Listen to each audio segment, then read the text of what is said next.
big shoulders. Who doesn't love to have big shoulders, whether as a bodybuilder for me, where it offsets a possible wider waist, where a lot of people have trouble maintaining that beautiful X-frame, that V-taper.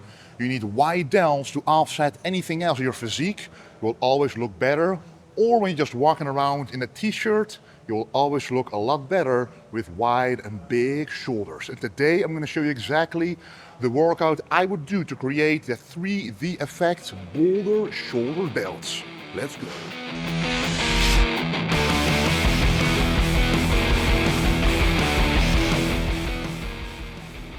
So most people would train the front delts first when doing a shoulder movement or any shoulder workouts, because the front delts, that's the shoulders, right? However, if you want the maximum width in the shoulders, it is not the front delts, it is the side delts and also the rear delts. And I'm going to start this shoulder workout with a side lateral raise, but another twist.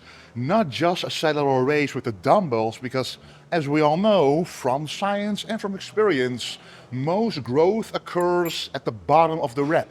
But what happens with two dumbbells? You go up, a lot of tension here, but right here, there's nothing left. But here, you want the most tension. So I found out a solution for this. So we're gonna move to a cable pulley. What I wanna do is actually not put this very low. A lot of people will be doing this, but if you would then do the side lateral raise, the problem you get is here you have a lot of tension, but here, once again, it is gone. How do we get the tension at the bottom of the rep where the stretch is the highest? This is how we do this. You put this at least at hip height, but if you want to hack this movement even more, put it just a little higher. Why? Because you don't want to fill at the top, you want to fill at the bottom. Because right now, I'm going to go up here, it's actually extremely light. When I'm going here, however, this is going to get heavier. So you will always be able to go from here to here. This is very easy. Here it is difficult, which means the most difficult part is where you get the most tension. So let's just get started on doing the first warm-up set. And with the side down, you always want to stick to 15 to 20 to even 25 reps. It's a small muscle group which requires a lot of volume and a low weight, so to shift the tension from the traps to the side delts.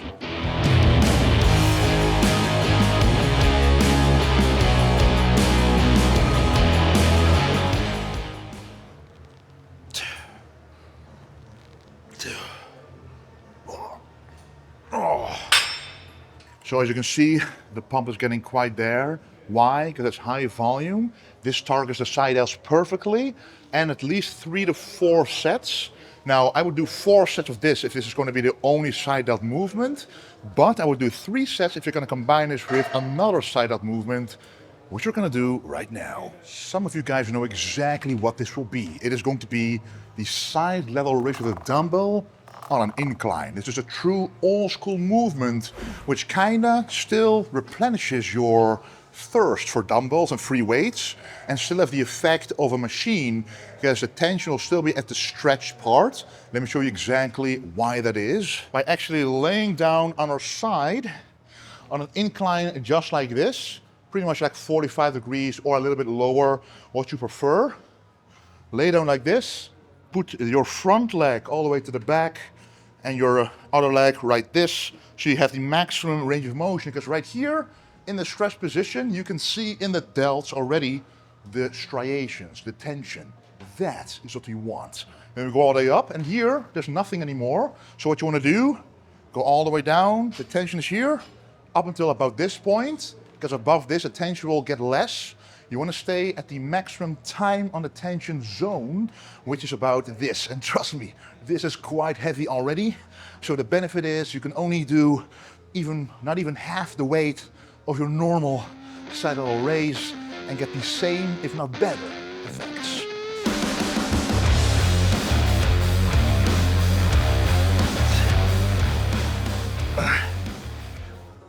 Oh, isn't this overkill? We just did a side lateral raise with the cable. Now we're gonna do it with a dumbbell. Isn't that too much? Well, in this shoulder workout, it isn't, because we are not going to focus so much on the front delts. We're going to focus mostly on the side and the rear delt. That gives us some free volume space to pretty much put into the side and the rear. And trust me guys, when is the last time you had muscle ache in the side delt?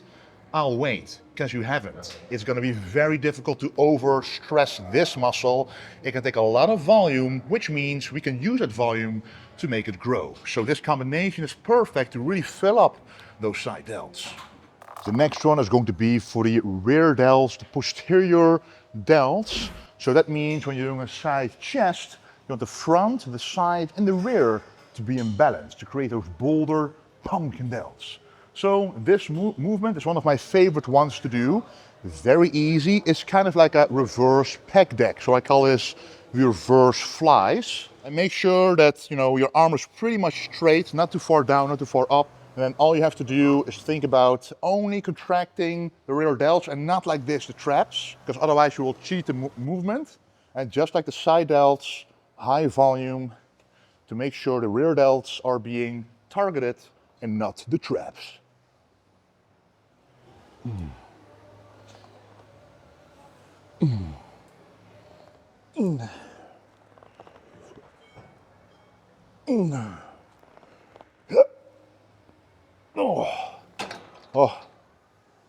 So I like to do at least 3 to 4 sets here as well.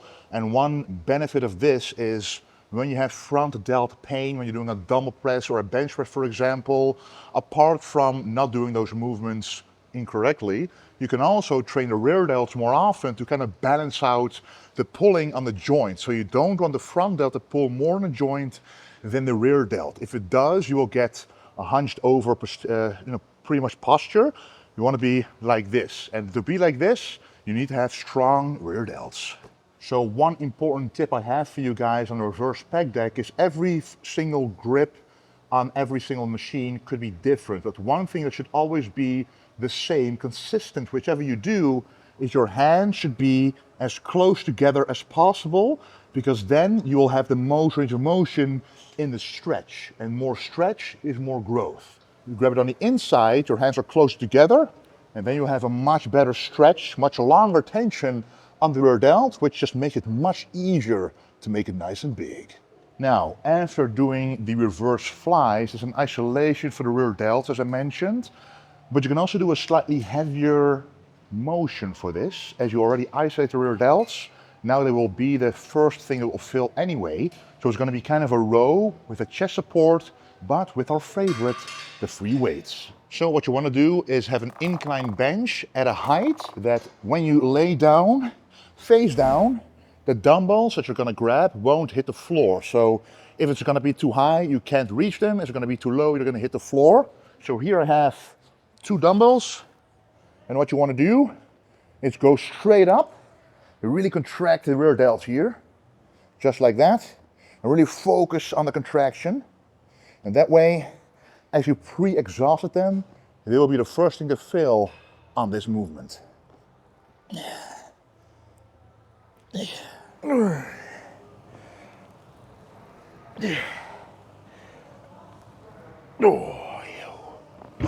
So I would view this movement kind of as a rear delt reverse fly slash row, as you don't want to go straight up, but think about going down with the dumbbells hitting each other and going outwards and up. That way you truly engage the rear delts. If you go straight up, it's going to be a lot of trap. It's kind of like a regular back row.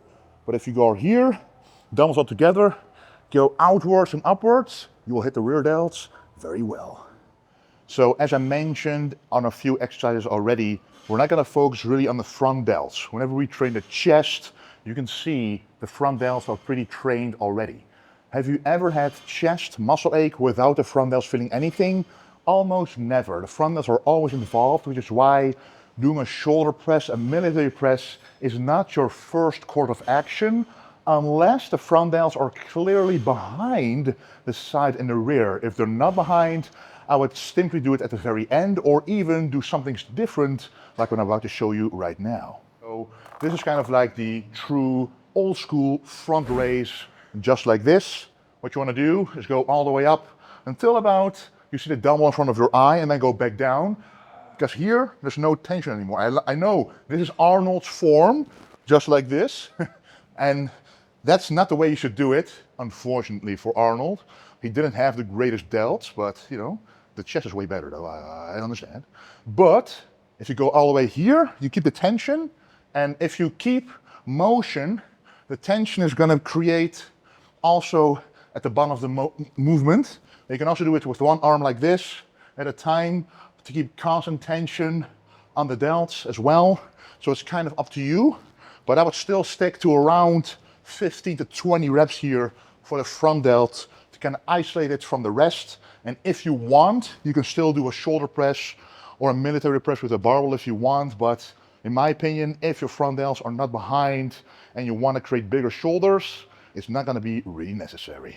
Alrighty guys, that's how I like to train the shoulders. Remember, the side delts make you look nice and wide, not only in tank tops, but also in t-shirts. Just like this Able t-shirt, which is of course available with code Wesley. And right now it is summer sale, so there's a lot of discount on the website, including my Dutch Oak collection, which the tank top I was wearing is part of.